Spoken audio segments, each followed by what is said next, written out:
Bonjour tout le monde. C'est un peu gênant, on est comme dans une émission de télé. Parce qu'on est en direct sur YouTube, traduit dans les deux langues pour tous. Mélanie Bédard, directrice générale des productions Recto Verso et du festival Moi Multi, je vous souhaite à tous la bienvenue.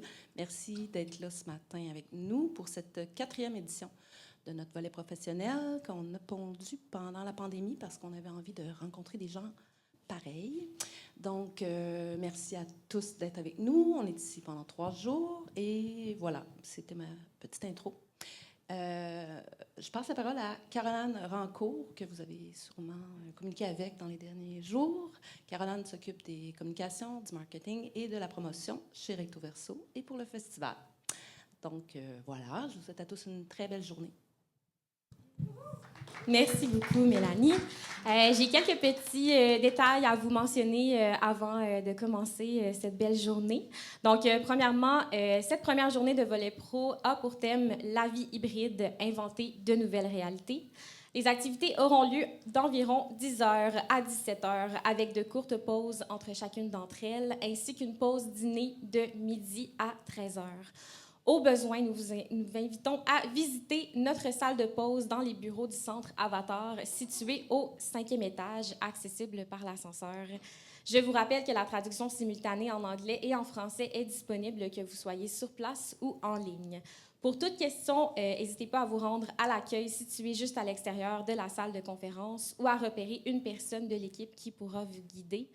Présent aujourd'hui, il y a moi-même, Mélanie Bédard, Émile Beauchemin, commissaire, Amélie-Laurence Fortin, programmatrice invitée du Volet Pro, Marion Mercier, coordonnatrice générale, et Cynthia Lundou, responsable de l'accueil du Volet Pro. Toute l'équipe du festival tient à souligner que les terres sur lesquelles nous nous trouvons font partie d'un territoire ancestral qui a longtemps servi de lieu de vie, de rencontre et d'échange entre les peuples autochtones. Nous honorons, respectons et reconnaissons ces nations qui n'ont jamais cédé leurs droits ni leur autorité souveraine sur les terres et les eaux sur lesquelles nous nous réunissons aujourd'hui. Au nom de toute l'équipe du Moi Multi, je vous souhaite une excellente première journée à ce Volet Pro. Merci beaucoup.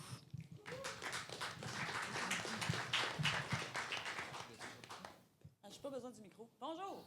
Mon nom est Amélie-Laurence Fortin. Je suis programmatrice invitée du Volet Pro pour la première activité aujourd'hui qui s'intitule « La prise de risque comme moteur de création de nouveaux festivals ». Nous invitons 3 jeunes festivals de la Ville de Québec à s'entretenir avec Émile Beauchemin. Donc, les Bouchers-Trudel, Charlotte Larouche du Festival Genèse, Jade Gagnon, Noémie Percy. Percy ou Percé? Percy, désolé. Du festival, excusez-moi, du festival, oui? OK. Désolé pour YouTube. Donc, la prise de risque comme moteur de création de nouveaux festivals est la première activité du Volet Pro de cette année. Nous accueillons les Bouchers-Trudel, Charlotte Larouche du Festival Genèse, Jade Gagnon, Noémie Percy du Festival Casse-Gueule et Thomas Tremblay et Delphi Boudreau du Festival L'Écoute qui vont s'entretenir avec toi, Émile Beauchemin. Merci pour toutes ces introductions. Alors, bonjour tout le monde. On commence notre volet pro. Je trouve ça très approprié, en fait, de commencer notre volet pro avec vous, qui avez parti des festivals dans les dernières années. Hier, qui était comme un peu un prélude à ce volet pro, on avait une activité avec Futur Festival, qui est une initiative qui vise à rassembler des festivals qui sont quand même établis, qui cherchent à renouveler leurs pratiques, questionner leur manière de faire. C'était une journée d'atelier. Il y a un commentaire qui a été nommé pendant cet atelier que les festivals étaient des utopies temporaires, que c'était des contextes où on pouvait se rassembler, créer des mondes. Puis je trouvais ça plutôt juste. Puis pour avoir assisté à chacun de vos festivals, je trouve que vous avez chacune à votre manière créé ces moments d'utopie temporaire-là qui vous ressemblent, qui ressemblent à vos publics. Donc, je vous cède la parole tout de suite. On va commencer par des brèves présentations de chacun de vos festivals pour que vous nous dites un peu à quoi ressemble votre contexte de festival. C'est une petite présentation de 3 minutes chacune. Alors, on commence avec le Casse-Gueule. Bonjour. Jade. Ça commence bien. Oui, donc le casse-gueule, moi c'est Jade, Noémie. Salut, moi c'est Noémie. Et notre collègue Catherine, qui n'a pas pu être là aujourd'hui, mais qui fait partie du trio du casse-gueule. Le festival Casse-gueule, ça a d'abord commencé avec une envie de faire quelque chose, mais aussi par toi, Émile, qui avait... le Casse-gueule n'a pas commencé par toi, mais... Ah, ben oui, avec J'arrive, le... j'arrive à ça. Émile avait contacté Catherine pour commencer peut-être l'idée d'un fringe, mais à Québec, d'un fringe festival à Québec. Puis finalement, faute de temps, parce que tu es une personne très occupée, ça n'a pas eu lieu, mais il a quand même lancé l'idée à Catherine, là, si elle voulait reprendre cette affaire-là, qu'elle puisse. Fait que Catherine nous a appelés, nous, Trio d'enfer. Et on a essayé de faire un fringe, on a appliqué, on a rempli les tonnes de formulaires pour se rendre compte que finalement, c'était peut-être pas nous. Puis de toute façon, ils nous ont pas acceptés. Fait qu'on pouvait pas le faire. Donc, on est arrivé avec l'idée du casse-gueule, proposer un risque, l'idée de se péter la gueule, vraiment à la Johnny Knoxville, comme la magnifique série Jackass. Alors voilà. Yeah, OK. Est-ce que vous avez du visuel à Oui, présenter? on a du visuel à présenter.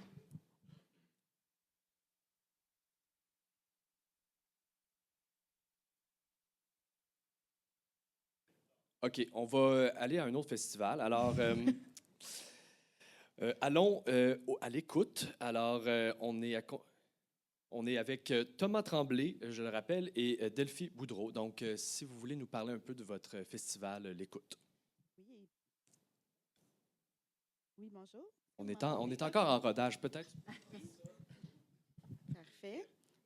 Parfait. Donc, bonjour. Là, vous m'entendez, tout va bien. Donc, pour la petite anecdote, notre festival a commencé parce que Thomas est venu m'approcher en me disant « Hey, ça tente-tu de partir à un festival sonore qui s'appelle L'Écoute? » Donc, très anecdotique, ça a commencé comme ça. On s'est dit « Pourquoi pas? On part ça. » Puis, je ne sais pas si tu veux continuer. Je dis l'anecdote. On a un festival des pratiques sonores. Fait que tout ce qui peut s'entendre peut rentrer dans les catégories de ce festival-là. Puis on avait envie de mettre une plateforme où vraiment essayer des choses plus expérimentales qui ne sont pas uniquement dans le milieu des arts visuels, mais vraiment de toutes les pratiques confondues qui recherchent le son. Puis on trouve que le son, c'est vraiment un médium qui pousse à chercher des trucs qui innovent, qu'on n'a jamais vus puis jamais entendus. On avait envie qu'il se passe des choses nouvelles un peu dans le milieu puis qui étaient stimulantes. Je vais laisser continuer. Parfait. Oui, donc on a 3 volets dans notre festival. On a le volet résidence où pendant un certain temps, on accueille des artistes dans les locaux de l'école, l'Université Laval et La Charpente, nos 2 associés cette année. Donc, on les accueille en résidence, on leur offre un local, on leur offre du matériel parce que dans tout ce qui est sonore, l'enjeu, c'est vraiment le budget, c'est vraiment acquérir des équipements. On a le volet performance aussi, donc pendant 2 jours, ils présentent, les gens qui sont en résidence présentent leurs œuvres et aussi on ajoute des performances et on ajoute des gens en exposition pendant ces 2 journées-là. Donc, on crée vraiment, on avait rassemblé une 15aine d'artistes là, lors de notre dernière édition. C'est pas mal ça. Oui, c'est ça. Hein? Oui, parfait, voilà. Je pense pas que le micro... Ah oui, il fonctionne, OK.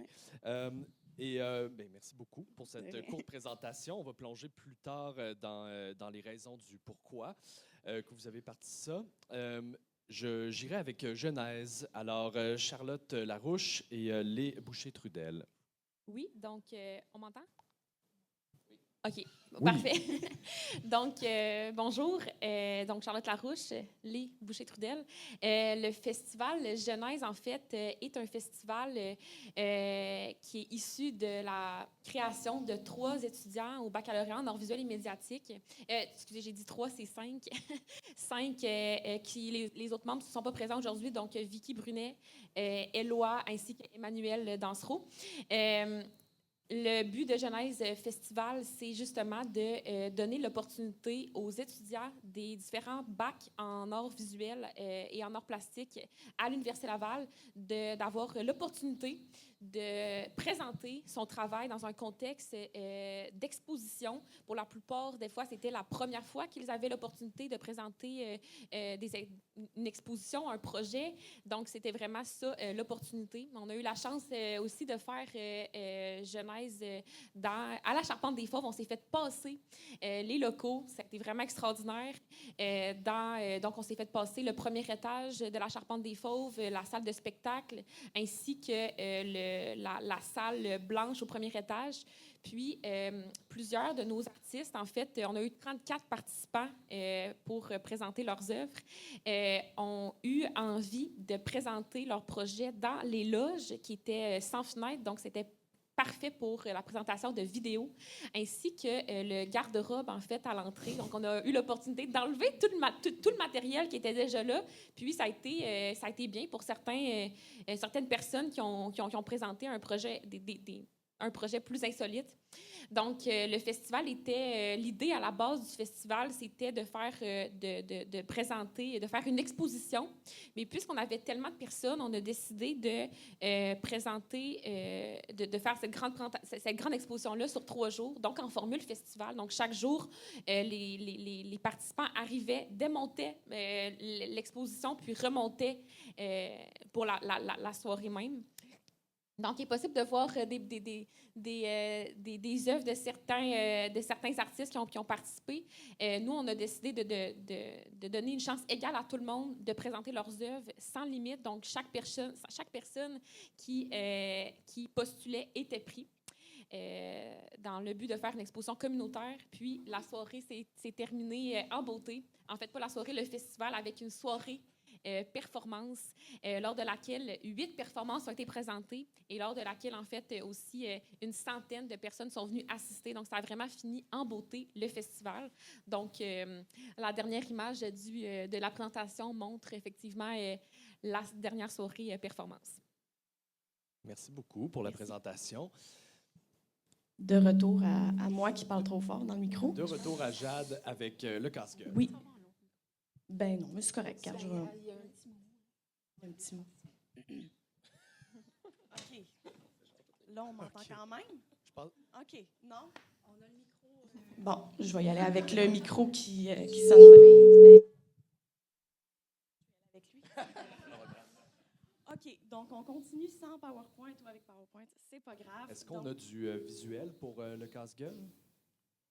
C'est pas grave, on y va. Continuons. On y va, il n'y a pas de problème. Alors, le Casse-Gueule, un festival d'art vivant. Donc, en fait, qu'est-ce qu'on entre dans art vivant? Ben, c'est tout ce qui est performance, théâtre, danse, cirque, donc vraiment multidisciplinaire. Mais absolument, il faut qu'il y ait un corps dans l'espace. Donc, c'était nos normes de départ.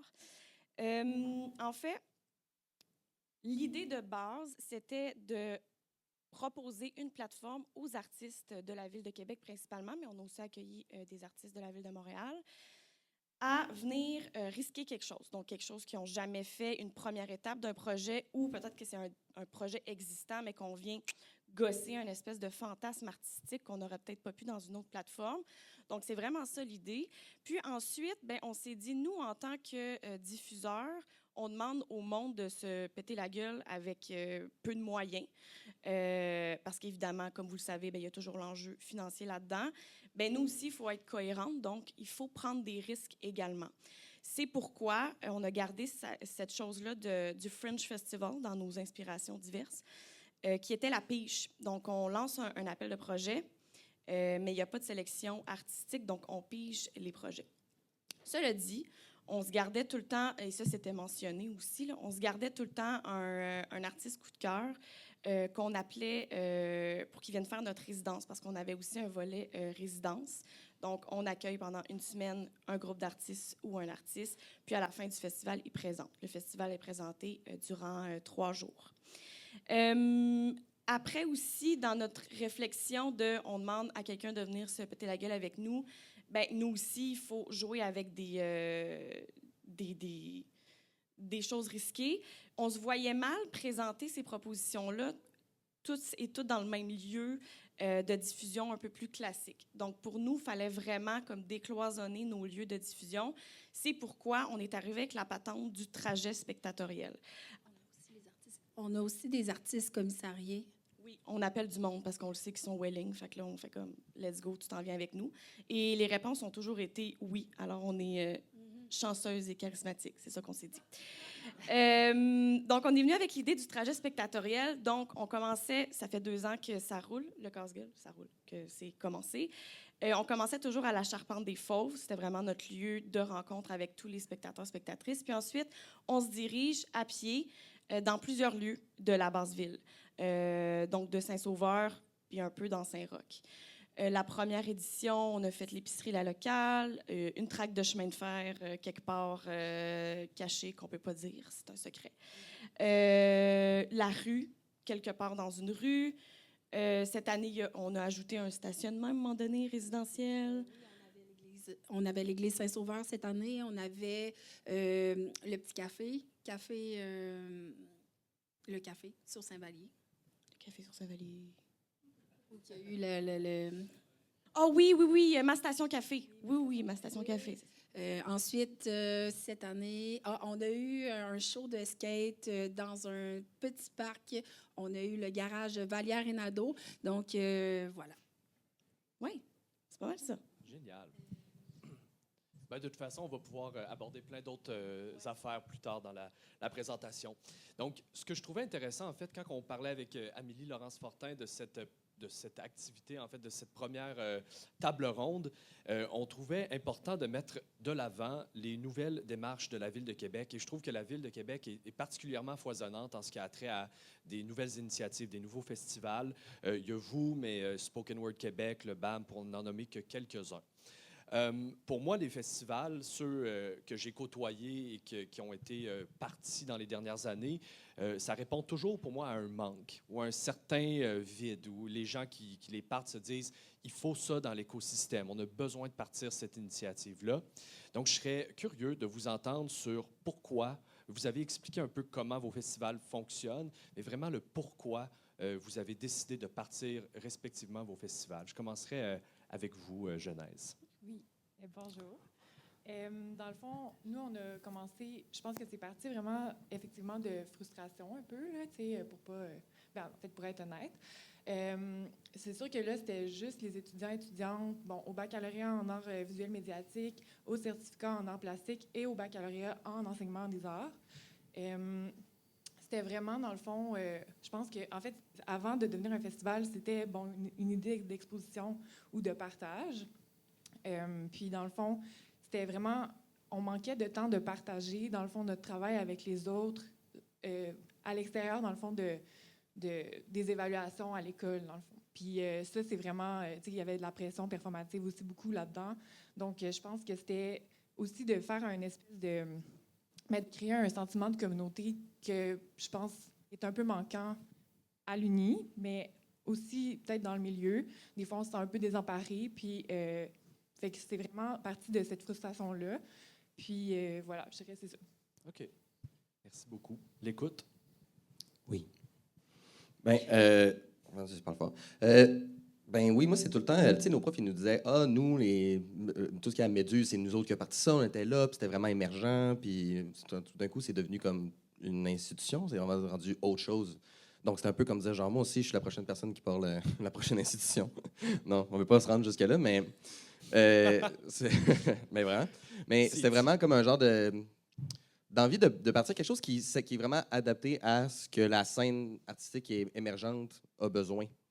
Parce que je pense que ça répond pas, ce qui est présent ne répond pas nécessairement à cette nouvelle scène émergente-là, parce qu'elle n'est plus vraiment nécessairement vraiment en contact avec. Fait que c'est vraiment de partir quelque chose de nouveau qui va plus répondre aux besoins. Puis moi, notre besoin personnel, je pense, c'était vraiment d'avoir une scène de choses qui étaient émergentes, qui étaient nouvelles, qui essayaient des pratiques qu'on ne voyait pas souvent ou qui étaient plus risquées, mais aussi de mélanger un peu les pratiques ensemble, arrêter de que ce soit toujours le monde en art visuel avec le monde en musique ou le monde en théâtre ou en danse ou en spoken word. Fait que mélanger tout ce monde-là, c'était vraiment intéressant parce que ça vient vraiment des bonnes inspirations ou moteurs de création, de s'inspirer entre nous autres, puis aussi de mélanger les personnes qui sont plus établies avec du monde qui sont moins établis aussi. Puis ça, c'est vraiment intéressant parce que moi, j'ai l'impression que je côtoie du monde que je trouve qui ont des projets complètement géniaux, que j'adore, que j'adorerais mettre de l'avant si j'avais un local pour pouvoir les mettre, mais qui n'ont pas la notoriété pour pouvoir le faire nécessairement. Fait que c'est le fun aussi que entre nous, c'est un festival rencontre, l'écoute, puis la partie rencontre est vraiment importante parce qu'on veut vraiment pouvoir mélanger tout ce monde-là de différentes disciplines, de différents milieux, puis de différentes professionnalisations. OK, merci. Casse-gueule. Oui, ben ça retouche un petit peu ce qui a déjà été dit, mais en fait, nous, ça part vraiment d'une petite crise existentielle de elle est où notre place à nous. On s'est toutes connues dans une formation théâtrale. Puis on a eu des profs aussi plus éclatés, tatati. Puis là, on s'est dit, bon, ben nous, il faut trouver comme notre place. Puis on se rend rapidement. Ah! Votre C'est visuel. nous. C'est nous. Wow! Hey, si on peut mettre excusez-moi, si on peut mettre la troisième, oui, puis partir la vidéo, ça présente le casse-gueule. Nous, on fait des vidéos un peu drôles Ouais. où on se casse la gueule. Ben, non, Mais peut-être c'est à la juste fin. parce qu'il nous reste 15 minutes Ah, pour OK, toute la ben, conversation. peut-être à la fin. Peut-être à la fin, OK, oui. peut-être à la fin. Ça durait, Oui, oui, oui. 50 secondes. OK, on va le présenter. Je vais reprendre mes esprits. Donc, oui, petite crise existentielle. On jase avec du monde aussi qui sont plus dans les cracks, les entre-disciplines, qui font un peu des affaires qui ne peuvent pas nécessairement présenter dans des contextes institutionnels plus traditionnels. Donc, tout simplement, très humblement, on s'est dit, ben, coudon, let's go. Puis la réponse a été super positive parce que tout le monde, ils nous ont dit, ben oui, let's go, Ouais. on embarque. On va prendre un petit détour. On va écouter votre vidéo vu que c'est juste 50 secondes. On va dans tous les sens. Merci. On se casse la gueule ce matin. Ça se peut-tu en arrière? Bon. Ça se peut pas. Ça se peut pas. On Bon. peut pas retourner en arrière. On alors peut voilà. pas. Finalement, on continue. Donc, je le rappelle, on est dans un volet pro, et ce qui veut dire qu'on est avec beaucoup de gens qui ont des organisations, qui ont leur propre festival, leurs propres initiatives, qui pensent beaucoup à leur public et au développement de leur public. Quelque chose pour avoir côtoyé vos 3 festivals qui se fait avec beaucoup d'organicité, si je peux me permettre. Ça semble se faire comme ça coule et vous rassemblez des communautés diverses. Donc, je serais en fait très intéressé de vous entendre sur les publics que vous rassemblez, qui est-ce que vous visez et comment vous allez les chercher, ces personnes-là. Est-ce que c'est intentionnel? On va aller avec le casse-gueule. On va mixer ça. Ah, OK. Ben nous, c'est sûr que, bon, avec nos vidéos, qu'on ne verra pas, mais vous pourrez aller voir sur la Qui page sont Facebook. très drôles. Qui sont très drôles. C'est sûr qu'on joint un public qui nous connaît aussi, qui nous côtoie, parce que je pense qu'on a une approche ludique, puis qu'on est aussi, je dirais pas intime, c'est peut-être pas le bon mot, amical, on appelle le monde, on leur jase. Mais il y a aussi, je pense que cette espèce de manière de faire, d'aller chercher les gens, de les appeler, on met toujours de l'avant les rencontres, on veut toujours rencontrer les artistes, bien, ça amène aussi à ce que les artistes se sentent En sécurité. en sécurité, puis je pourrais dire, amènent leur monde aussi vraiment de manière aisément. Comme cette année, on a eu un gars qui faisait une performance de peinture avec un char. Puis il y avait en tout cas une régine de waper puis de pinceau, c'était extraordinaire. Puis toute sa famille était là, qui sont descendus de Montréal. Puis tu sais, il y avait, parce qu'il faisait du reculon avec un char manuel, c'était quelque chose. Puis son père, qui, comme lui, c'est un gars en art visuel, l'artiste, puis son père qui est comme, qu'est-ce que mon enfant est en train de faire, mais qui le trouve inspirant, tu sais, puis qui est en arrière, puis qui essaie de l'enligner parce que le parking, il faut qu'il recule, faut que... Fait que, on voyait comme le sentiment de, même si c'est peut-être pas, t'es peut-être pas initié aux arts vivants, ben il y a comme une espèce de, c'est pas grave, let's go, tu vas peut-être trouver des affaires un peu à côté, mais on va quand même avoir du fun, puis il y a une espèce de, tu sais, c'est, je dirais assez, tu sais, c'est pas en... C'est pas guindé. C'est pas guindé. C'est pas Voilà, guindé. je finirai là-dessus. Je retiens aussi le contexte sécuritaire que vous créez autant pour les artistes que le public aussi, là, puis que vous les accompagnez dans cette trajectoire-là que vous faites chaque soir. Écoute, Oui, bien, nous, je pense que c'est vraiment le côté multidisciplinaire qui a attiré un public vraiment varié. Mais c'était vraiment notre but de ne pas reconnaître les gens dans la foule. Puis on a vraiment réussi à ouvrir nos horizons.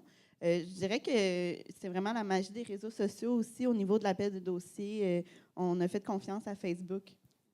Puis étonnamment... et Facebook delivered. Exactement. Yes. C'était surprenant, mais on a eu beaucoup de monde de Montréal. On a vraiment, tu sais, on est allé les chercher, on a posté sur différents babillards et tout.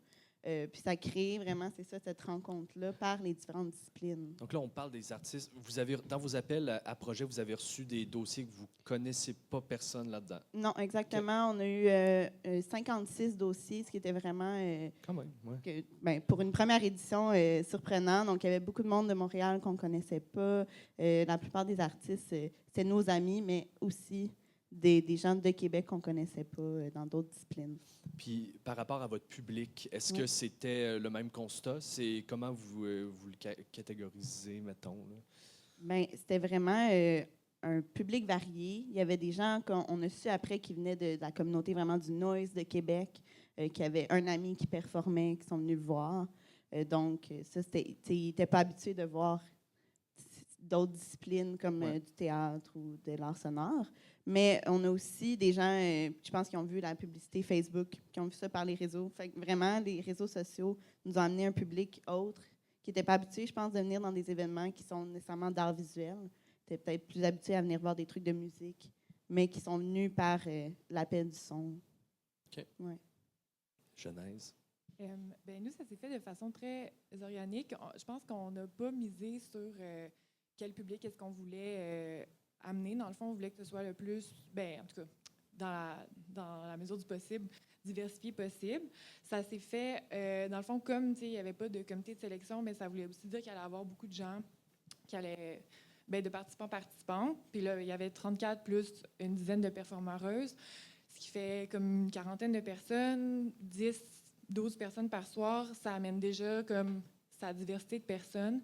C'est des gens qui sont, comme ils commencent le bac ou en tout cas qui sont dans leur processus académique, et des fois, ils ne sont pas tout à fait encore dans le milieu artistique de la ville, ce qui fait en sorte qu'ils ont encore peut-être des bulles ailleurs. Le public était quand même assez diversifié. Moi, il y a plein de personnes que j'ai vues que je n'ai jamais vues dans d'autres milieux qui sont peut-être plus hermétiques ou plus... on comprend qu'est-ce que je veux dire, je pense. Puis... donc, c'est ça, c'était vraiment... En fait, puis à la base, comme c'était une volonté de partager entre nous, le public, c'était nous. C'était nous, entre nous, puis de se nourrir du travail des autres. Puis, tu sais, pour être un peu plus clair, dans le fond, moi, il y a plein de gens qui faisaient faire partie des participantes que j'ai pas vu le travail. Ça fait 4 ans que je suis à l'université, puis j'ai jamais vu leur travail. Donc, tu sais, c'est quand même vraiment enrichissant de pouvoir voir ce travail-là à l'intérieur de... C'est des gens qui sont à côté de moi, là. Comme quoi, il manquait peut-être de contexte pour présenter son travail pendant son parcours. Ah oui. Ouais. OK. Il reste une dizaine de minutes. Je le nomme, on va ouvrir à une période de questions. Donc, celles et ceux qui veulent poser des questions, vous pouvez et pourrez le faire. Donc, dans l'optique d'un peu accélérer ce processus, je vais sauter la question sur la prise de risque parce que vous y avez quand même touché là, dans vos présentations respectives. Mais je serais curieux, en fait, de vous entendre sur les modèles de gestion que vous mettez en place, parce que vous travaillez de manière, somme toute, horizontale, je crois, dans la majorité des cas. Je serais curieux de vous entendre là-dessus. Puis, c'est quoi les valeurs qui guident chacun de vos festivals dans la mise en place de ces modèles de gestion-là? Genèse. Bonjour. Allons-y. Okay. En fait, oui, effectivement, je pense que l'envie, dans le fond, de l'horizontalité fait vraiment partie de plusieurs initiatives présentement. Puis c'est quand même une utopie, tu sais, on est socialisé d'une autre manière. Puis je pense que, là, nous, on a essayé ça. Puis, tu sais, horizontalité ne veut pas dire pas de structure. Puis c'est tous les questionnements qui viennent là-dedans qui sont vraiment intéressants. Là, tu sais, on en a parlé. Je pense que pour la prochaine édition, ce serait un peu plus structuré dans les rôles, mais en même temps, c'est comment garder une horizontalité là-dedans. Ça peut paraître un peu abstrait parce que c'est pas clair, mais... Oui, c'est clair. Okay. Bon, excusez. Pour les valeurs, je pense que c'était vraiment la coopération, l'écoute, puis le travail d'équipe, vraiment. Puis, pour, en fait, la prochaine édition, s'il y en a une, je pense que ce serait intéressant. Puis, c'est peut-être quelque chose qu'on veut mettre plus d'emphase dessus. Ce serait, si on est mieux structuré dans l'équipe, ce serait donc... que les participantes aient plus de place pour mettre la main à la pâte pour que là, il y ait encore plus un sentiment de communauté qui se crée. Je pense que s'il y a une meilleure structure, même si elle peut être horizontale ou pas, mais c'est ça. Je pense que l'horizontalité, en fait, prend vraiment beaucoup de temps à mettre en place. Puis qu'on a tendance à vraiment comme penser que c'est super facile, alors que ça l'est vraiment pas. Là, on est socialisé vraiment différemment. Fait que, voilà.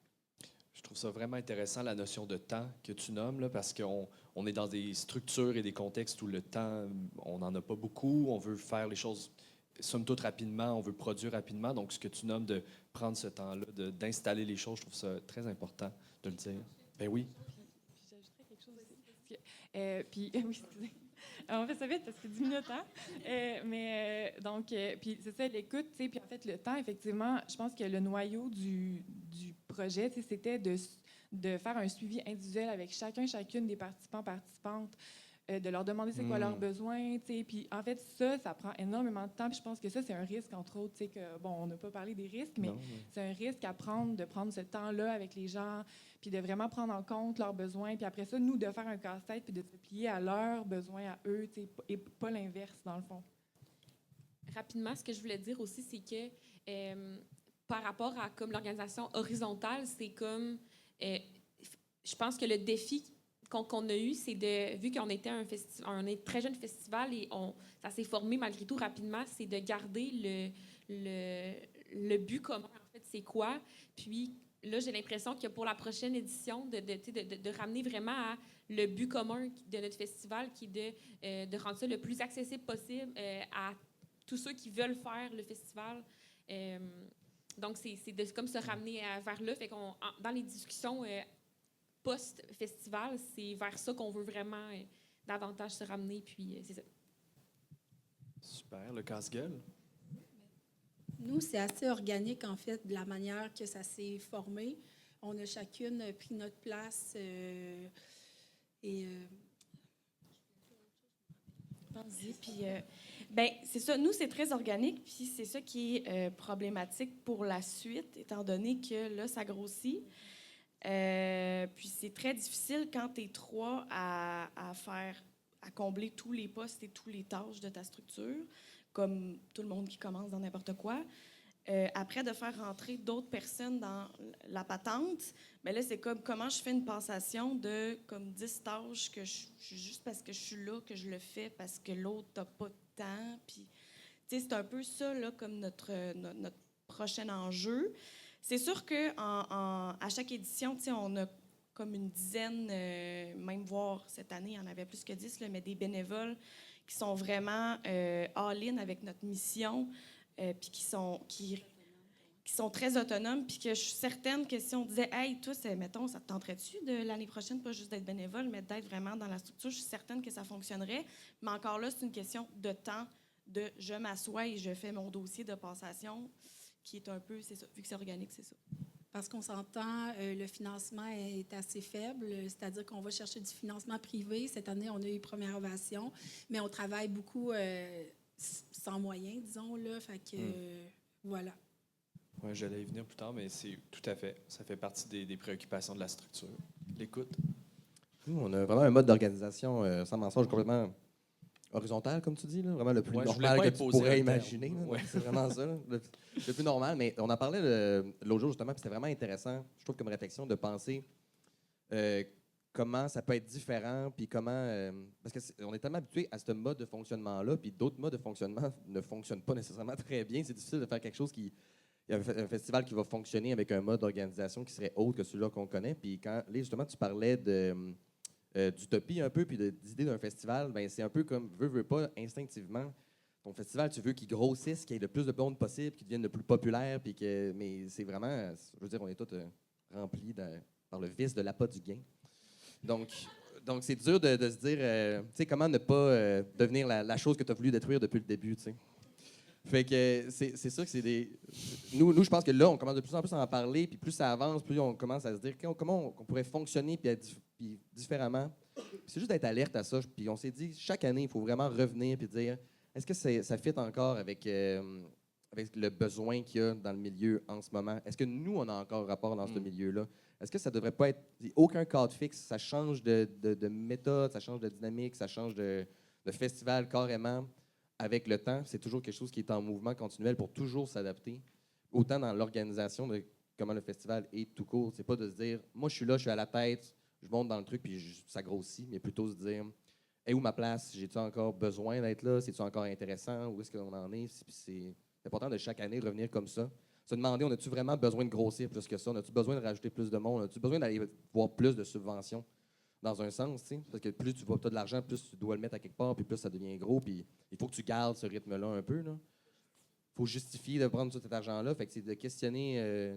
Nous, c'est vraiment dans notre organisation, on s'est dit qu'il fallait qu'on questionne constamment. Ce que j'entends, c'est que vous avez intégré ces questionnements-là dès le départ de vos organisations. Hier, dans Futur Festival, Naomi Johnson de Imaginatives nommait que la première chose qu'on lui a demandé quand elle a pris le poste, c'est qui va te remplacer. Puis pas dans le sens, faudrait que tu t'en ailles, juste dans le sens que tu aies ça au cœur de tes... Puis j'ai l'impression que les nouvelles générations, les nouveaux festivals, c'est davantage quelque chose auquel vous réfléchissez, cette passation-là et la réflexion, de l'intégrer à même la base de vos structures. Oui, bien, j'allais dire, c'est un peu dans nos réflexions récentes. Est-ce qu'on veut créer un festival qui va nous survivre ou dans lequel on est remplaçable? Ou est-ce qu'on accepte que cette utopie-là, ce festival, est notre initiative et mourra avec nous si jamais, sans mourir de façon réaliste? Là. Oui, oui. Mais est-ce que ça a besoin d'être pérenne ou est-ce qu'on peut vivre dans cette éphémérité-là, dans cette vitesse-là de produire? On veut rebondir. Oui, bien, la passation, en fait, effectivement, c'est bon. Puis je pense qu'en fait, plus il y a d'initiatives comme ça, plus il va en avoir, Puis je pense que l'inspiration grandit, en fait. Est-ce que la passation se fait directement, du festival à un autre, dans le même festival, ou est-ce que c'est juste, je veux dire, il y a tes 3 exemples, là. On a émergé en même temps, donc est-ce qu'il y a d'autres initiatives qui vont pouvoir émerger de nous par la suite? Là, oui, puis tu sais aussi, comme nous, on a existé 1 an après vous, puis on a été grandement inspirés aussi de genre l'initiative de l'écoute et du casse-gueule. Donc, puis dans le fond, plus il y en a, plus d'autres personnes vont avoir envie de le faire. Puis je pense que de cette manière-là, bien, plus il y en a qui vont faire de ce genre d'initiative-là, plus il y en a qui vont avoir peut-être aussi envie de reprendre d'autres initiatives. Puis nous, dans notre cas aussi, bien, vu qu'on est comme en ce moment, c'est flou, est-ce qu'on veut continuer que ça soit un festival étudiant ou non? Bien, il y a toute la question aussi, est-ce qu'on veut de plus en plus intégrer tous les étudiants pour que, dans le fond, ça devienne un festival étudiant ou, au contraire, que ça reste une initiative, on inclut énormément les étudiants, mais que ça devienne de quoi qui est un festival qui est ouvert à tous, là, le grand public, puis qu'au final, ce qui pourrait éventuellement avoir des gens, monsieur, madame, tout le monde, qui puissent venir présenter, ce qui pourrait avoir des places lors d'une journée. Il y a 10 places libres, premier arrivé, premier servi. C'est toutes des questions auxquelles on pense, puis qui peut-être vont survenir. T'sais. Super. Une dernière... Juste pour rebondir, nous, on est exactement dans ces questionnements-là parce qu'on a notre collègue Catherine qui a quitté pour Montréal pour les 3 prochaines années. Donc, on est dans la suspension peut-être du casse-gueule pour les prochaines années. On se questionne, est-ce qu'on continue? Est-ce qu'on fait une passation à quelqu'un d'autre? Bref, fait que ça nous concerne. Fait que si jamais vous cherchez une job pas payante, vous pouvez s'appeler. Bénévole professionnel. Professionnel bénévole. Je pense qu'on n'a pas le temps pour des questions. Hein? 5 minutes. OK. C'est dommage parce que j'ai l'impression qu'on commence tout juste à rentrer dans vos organisations puis de les comprendre. Je vais prendre des questions. Je demanderai aux gens de lever leurs mains puis je vais gérer les tours de parole du mieux que je peux, si vous en avez. On a aussi un micro à l'avant ici que Amélie Laurence va s'occuper de passer. A-t-il des questions dans la foule? Vous avez été excessivement clair.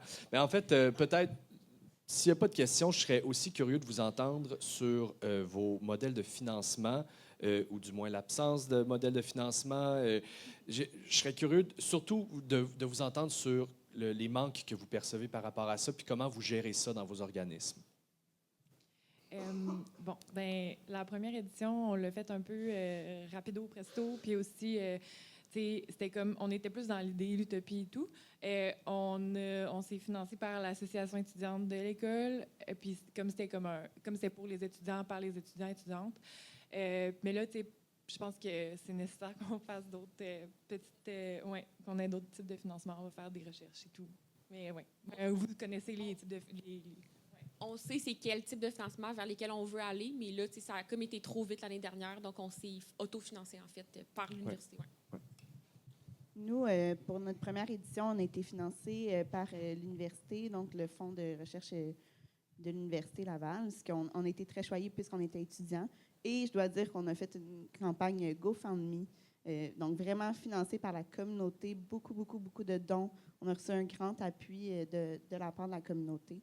Donc ça, c'était très important. Par contre, par la suite, on sait qu'on ne peut pas demander ça à chaque année, cet apport-là de la communauté. Donc c'est sûr qu'on se tourne vers les bourses du milieu professionnel, tel que Première Ovation et tout.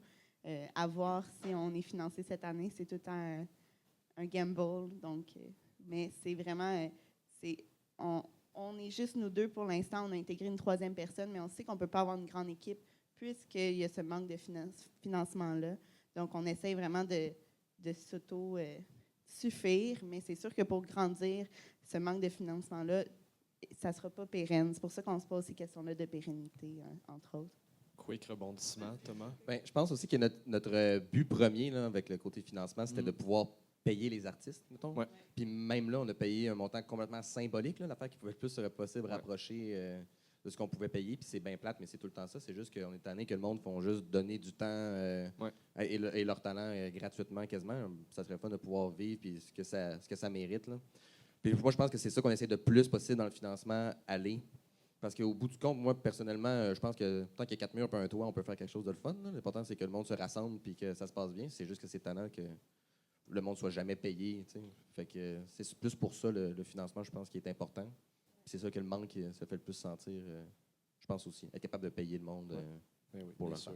Rebondissement rapide. Oui, bien dans le fond, nous, la première édition, on n'a eu aucun financement. Bien, on n'a eu aucune demande de subvention. On a vraiment fonctionné par écrire des lettres à des ministres et des députés jusqu'à ce que mort s'en suive. Et bon, on a payé ce qu'il fallait qu'on paye minimalement et puis on s'en est sorti comme ça. La dernière édition, donc en août dernier, on avait Première Ovation. On a fait des soirées de financement, mais encore là, c'est difficile parce qu'il y a des coûts associés à ça. Mais on a vendu de la bouffe, des hot dogs, puis là, ça a vraiment pogné. Puis des grilled cheese aussi. On a vraiment fait vraiment beaucoup d'argent avec ça. Évidemment, ça a été retourné aux artistes, ne vous inquiétez pas, on ne sait pas ça n'est poche. Notre gros enjeu, nous, avec le casse-gueule, c'est que, étant donné qu'on crée un engouement sur « let's go, on se pète la gueule ensemble », c'est difficile de prévoir notre calendrier de programmation genre 1 an à l'avance. Ouais. Puis pour les subventionnaires, comme mettons le calque, ben si tu fais une demande puis que tu as comme la moitié de ta programmation qui est confirmée, ils sont comme vraiment pas. Fait que c'est ça qui nous arrive. C'est le gros enjeu sur lequel il faut qu'on se pose. Là. Garder l'engouement du risque puis du cassage de gueule, mais en même temps, penser 1 an à l'avance puis faire notre programmation plus tôt, même si on risque peut-être de perdre des artistes en cours de route parce qu'ils changent d'idée. C'est arrivé. Fait que... Mais d'accepter que ça fait partie... Oui, Noémie. Si je peux poursuivre, en fait, c'est que c'est un parcours aussi spectatoriel. Donc, on a plusieurs lieux. On est chanceux parce que les gens embarquent dans notre projet. Mais, tu sais, les différents lieux, la technique dans ces différents lieux-là, ça ajoute des coûts. Fait qu'avec peu de financement, c'est difficile, mais c'est ça. On est très chanceux. On a un partenariat avec Recto Verso pour le matériel technique. Donc, c'est ça. On est chanceuse. Je vais clore ça. Je rebondis sur ce que tu as dit tantôt, Charlotte. Tu parlais d'avoir plus d'initiatives de même dans un contexte où... et de donner place et s'il y en a plus, ça génère du mouvement, ça génère de la collaboration. Dans un mouvement précaire, économique, qu'on a nommé, qu'on connaît toutes. Je trouve ça beau de rester avec cette idée-là que vous êtes dans une nouvelle vague de collaboration, puis c'est important. Donc, je vous remercie. Genèse, l'écoute, le casse-gueule. Vous allez être là, j'imagine, aujourd'hui. Donc, si vous avez des questions, n'hésitez pas. C'est quand vos prochaines éditions? Merci, Thomas. C'est drôle, tu le demandes. Oui. Bon, ben écoutez, si vous voulez vraiment suivre le Festival Rencontre, écoute. Vas-y donc. La deuxième édition va être la dernière semaine d'août. que ça va se passer. Puis juste aller voir sur notre site web ou sur les réseaux sociaux, Suivez-les. festival, rencontre, l'écoute, puis ça va, il y a des belles affaires qui vont sortir bientôt. Le casse-gueule, vous le savez ou On non? le sait pas, mais ça se peut qu'on annonce quelque chose. OK. Genèse? Vous pouvez nous suivre sur Facebook ou notre site internet festivalcassegueule.com. .com. Sûrement cet été, mais il n'y a pas de date. Donc, voilà. Suivez-les. Merci beaucoup tout le monde.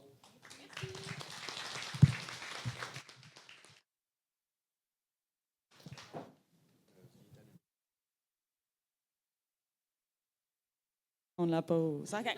On va prendre une petite pause de 5-7 minutes. On revient à 11 heures avec François Quévillon. 5 minutes break, 7 minutes break, everyone. We'll be back with François Quévillon conference very soon, so come back.